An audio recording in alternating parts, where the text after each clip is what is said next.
حول هذا القرار المهم للشارع الرياضي الكويتي يتحدث إلينا عبر الهاتف الدكتور صقر الملا مستشار وزير الدولة لشؤون الشباب. أهلا بك معنا سيد صقر، ومباشرة إلى الموضوع. ما هي حيثيات قرار حل اللجنة الأولمبية واتحاد الكرة المحليين وتعيين مجلسي إدارة مؤقتين؟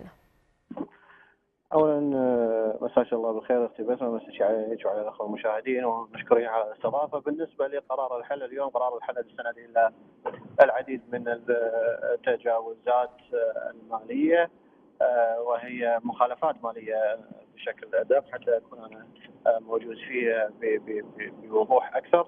اليوم بالنسبه للجنه الاولمبيه الكويتيه هناك عهد تفوق مبالغها في نصف مليون دينار لم يتم اغلاقها بالشكل الذي تم اقراره في التعاميم والقرارات الصادره من الهيئه العامه للرياضه. هناك ايضا عدم تمكين فريق التفتيش من اداء مهامه في الرقابه على المال العام وعلى الامور الماليه الموجوده في الاتحاد الكويتي لكره القدم او اللجنه الاولمبيه الكويتيه.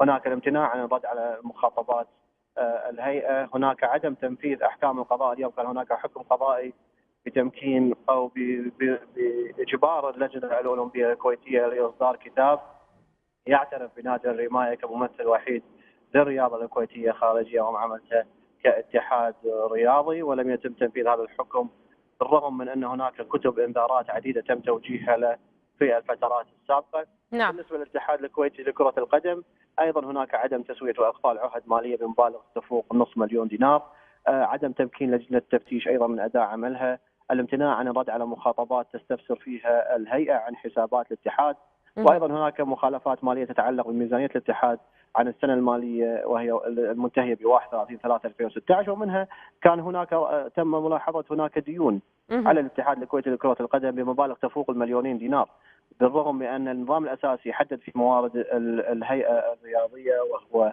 الاتحاد الكويتي لكره القدم، حدد موارد الاتحاد ولم يحدد بان الاتحاد الحق في اقراض اخذ قرض او دين. وكذلك اللائحه الماليه في سنه 2001 من الهيئه العامه للرياضه منعت الاقتراض او اخذ دين على الهيئات الرياضيه، وهذا ما حصل بالعكس. ولهذا كل هذه التداعيات اليوم مجلس اداره الهيئه وفقا للمذكرات القانونيه وللتعاميم وللقرارات وتطبيقا لاحكام القانون وجد هذا القرار اليوم لابد منه بحل مجلس اداره اللجنه الاولمبيه نعم. والاتحاد الكويتي لكره القدم وتعيين لجان انتقاليه. طيب دكتور صقر، بالنسبه للجان، ما هي اولويه الاجنده المطلوبه من اللجان المؤقته فيما يخص حل ازمه الرياضه؟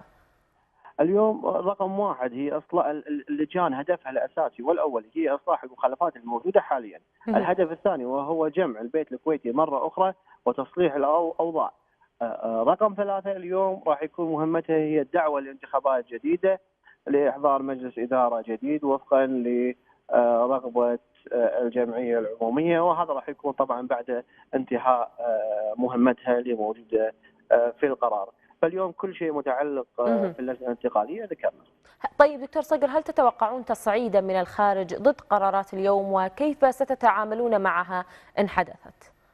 اليوم اختي نجمه، اليوم انا حتى اكون واضح امام الاخوه المشاهدين، اليوم لو كان اي قرار موجود من الهيئه العامه للرياضه، لو حتى تكتبين فيه بسم الله الرحمن الرحيم او تكتبين فيه اي اسم موجود، ممكن استغلاله من الخارج وممكن تجيره بالشكل الذي يرونه مناسبا. اليوم المشكله الاساسيه هي من الهيئات الرياضيه الموجوده في الكويت، وهذا كان واضح من خلال المفاوضات التي تمت مع اللجنه الاولمبيه الدوليه بواسطه الامم المتحده. اليوم متى ما رغبت الهيئات الرياضيه ممثله بالانديه الرياضيه والاتحادات الرياضيه واللجنه الاولمبيه الكويتيه في اي قوانين يتم تشريعها، هنا تنتهي المشكله. فاليوم الهدف الاساسي هو اصلاح الرياضه الكويتيه من الداخل، وهذا هو الهدف، وبدات خطوات الاصلاح وان شاء الله يعني تنتهي برفع الايقاف الرياضي ان شاء الله بالمستقبل القريب ان شاء الله. باذن الله. كل الشكر لمستشار وزير الدوله لشؤون الشباب الدكتور صقر الملا.